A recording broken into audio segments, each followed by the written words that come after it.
지금 현재 미분양 물량들, 미계약 물량들이 넘쳐나고 있다고 합니다. 당첨이 됐는데도 불구하고 계약을 포기하는 물량들도 넘쳐나고 있고요. 이러한 물량들이 많이 쌓이게 되면서 앞으로 부동산 시장이 많이 변화할 것 같은데요. 임성배 TV 보는가 텐데크 오늘은 미분양 넘쳐나요. 당첨, 계약 포기라고 하는 주제로 이야기를 좀 나누어 보도록 하겠습니다.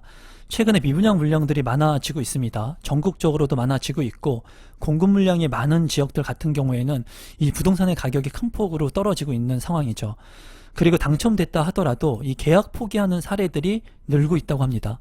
그래서 지금 현재 이 상황들하고 앞으로 제가 생각하는 부동산의 시장이 변화되는 모습은 어떨지 오늘 제 생각을 한번 공유해 보도록 하겠습니다. 아파트 전타입 청약 1순위 마감, 성원에 감사합니다. 아마 이러한 문구들을 많이 보셨을 겁니다. 최근에 폭등했던 부동산의 장세 속에서는 누구나 많은 사람들이 이 청약을 통해서 내 집 마련하기를 굉장히 원했어요. 그리고 신축 아파트라는 강점을 내세워가지고 홍보들을 많이 하면서 이제 입지가 좋지 않는 아파트라고 하더라도 많은 사람들이 부동산의 가격이 폭등을 하니까 이제 이러다가는 내 집 마련을 하지 못하겠다라는 생각 때문에 청약을 통해 가지고 입지가 좋지 않는 그런 아파트들도 이런 1순위 마감이 되었습니다. 이 청약을 통해서 내 집 마련을 하려고 하시는 분들 같은 경우에는 예를 들어서 10억의 아파트가 있다, 5억의 아파트가 있다 라고 했을 때 이 10억의 아파트를 내 집 마련을 할 때 10억 모두가 들어가는 게 아니죠. 청약 같은 경우에는 시간 레버리지를 할 수 있기 때문에 계약금 10% 내지 20%를 처음에 이제 계약금을 걸고 중도금 대출을 활용한 다음에 추후에 잔금 대출을 이제 3년 정도 안에 치르면 되기 때문에 시간을 통해서 내 집 마련을 할 수 있는 방법이기 때문에 많은 사람들이 청약을 통해서 내 집 마련을 하려고 했습니다. 하지만 최근에는 너무나 많이 오른 폭등한 이런 분양 가격 때문에 이제 많은 사람들이 아파트 청약도 그리고 많이 오르는 금리를 보면서 이 아파트 청약을 통해 가지고 또는 내 집 마련을 하는 시점을 미루려고 하는 분들이 많이 늘어나고 있죠. 아파트 청약의 1순위 경쟁률을 한번 보면은 2021년 3분기 가장 이제 호가의 매물들이 많았고 부동산의 가격이 굉장히 높았던 시기가 2021년 3분기라고 볼 수가 있습니다.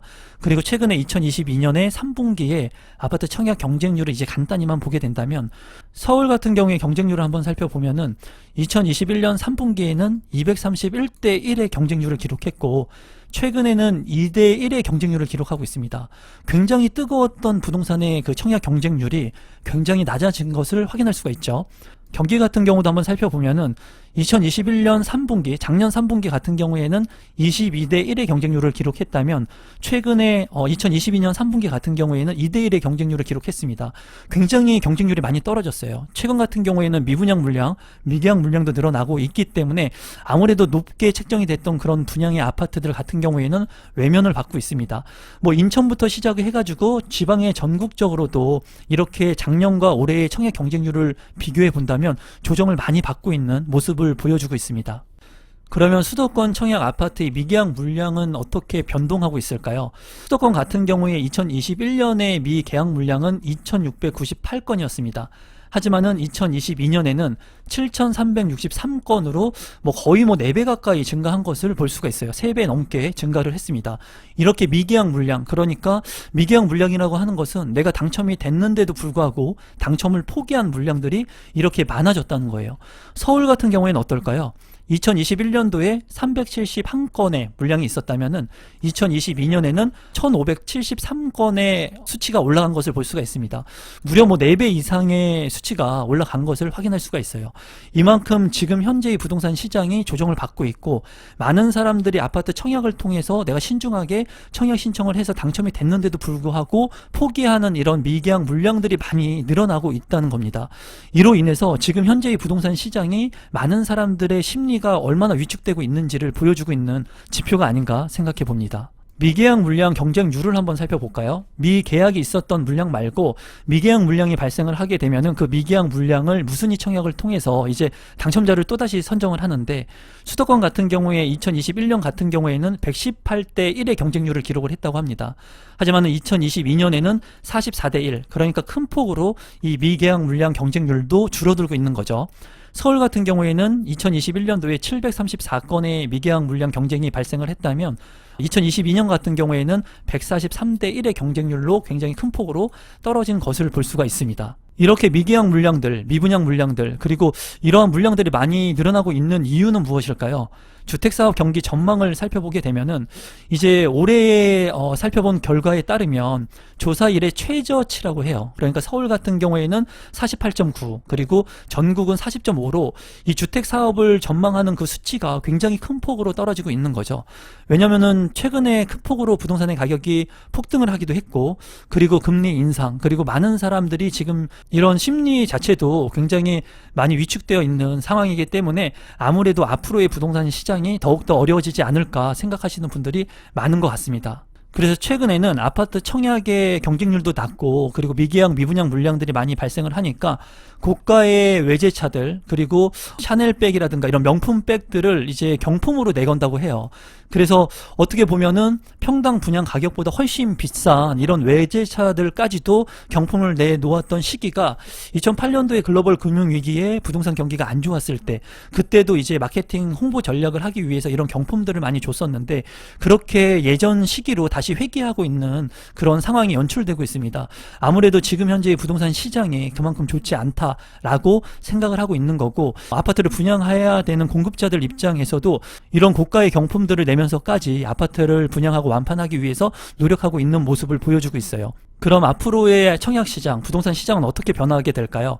우선 첫 번째로 계약금 5%라고 제가 적었는데, 계약금의 퍼센테이지가 더 낮아질 수가 있습니다. 왜냐하면 계약금이 10%, 20%까지 걸면서 청약시장이 청약을 했는데, 이제 수요자들 입장에서는 이 계약금이 굉장히 부담이 되죠. 그러다 보니까 할인 분양을 하는 거는 당연하고, 분양 가격을 낮춰서 할인 분양하는 것 외에 계약금의 금액 자체를 낮출 수가 있습니다. 이런 사례는 예전에 미분양됐던 미분양 아파트들, 신도시 같은 경우에 미분양 아파트들이 많았던 그 시기에 계약금 5%를 걸면서 이제 소액으로 계약을 할 수 있게끔 했던 시기가 있었고, 그리고 2000년도 같은 경우도 IMF 이후에 아파트의 계약금까지도 대출 지원을 해줬습니다. 앞으로 경기가 더 어렵게 된다면 이 계약금이 큰 폭으로 떨어질 수 있을 거라고 예상이 됩니다. 또한 금융제도 지원이 있을 것으로 보여지는데요. 중도금 대출 이자 후불제에서 이제 무이자가 될 것은 당연한 것으로 보여지고, 그 이외에 이제 주담대의 그 대출에 대한 부분들, 그리고 이러한 유예 기간들을 두면서 이제 자금의 지원을 받을 수 있게끔 수요자들한테 많은 전폭적인 지원을 해줄 걸로 예상이 들어요. 이 얘기는 뭐냐면, 결론적으로 이 두 가지의 내용은 뭐냐면, 사려고 하는 수요자 측면에서 내 돈을 많이 들이지 않고 내 집 마련을 할 수 있는 그런 기회들을 마련해 줄 수 있을 거라는 생각입니다. 그리고 세 번째로는 무순위 청약을 완화할 거로 예상이 됩니다. 물론 내년부터 이제 거주 요건을 폐지한다고 해요. 그러니까 서울에 살고 있는 사람이 과천에도 청약을 할 수 있고, 무순위로. 무순위 청약 같은 경우에는 청약 통장이 필요가 없죠. 그리고 만 19세 이상이면 또 할 수 있기 때문에 자기가 조건만 된다고 하면은 이 무순위 청약을 통해서 핵심적인 지역에 내 집 마련을 할 수 있을 것 같습니다. 그래서 앞으로 계약금이 많이 낮아지고, 그리고 금융제도가 많이 있을 것으로 보여져요. 그리고 무순위 청약에 대한 완화가 되면서 많은 사람들이 내 집 마련을 할 수 있는 기회들이 확대될 것으로 보여집니다. 다만 지금의 부동산 시장이 그렇게 좋지 않기 때문에 많은 사람들이 두려워하고, 이러한 제도들을 잘 활용할 수 있을지는 의문이에요.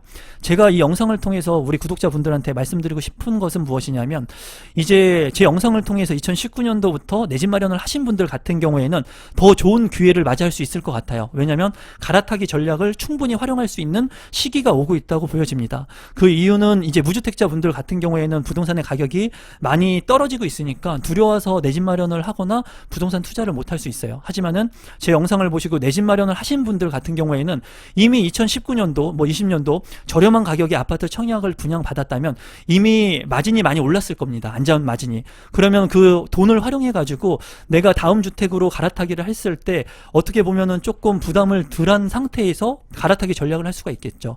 그렇기 때문에 지금 부동산의 가격이 많이 조정을 받게 된다면, 이미 내 집 마련을 하신 분들 같은 경우에 어느 정도의 차익을 만드신 분들 같은 경우에는 입지가 좋은 곳에 이러한 제도들을 활용해 가지고 갈아타기를 잘 할 수 있지 않을까 생각해 보고, 물론 무주택자분들이 더 많은 기회가 있습니다. 다만 이런 무주택자분들 같은 경우에는 떨어지는 주택 가격을 보면서 아마 많이 기다리고 관망하려고 할 거예요.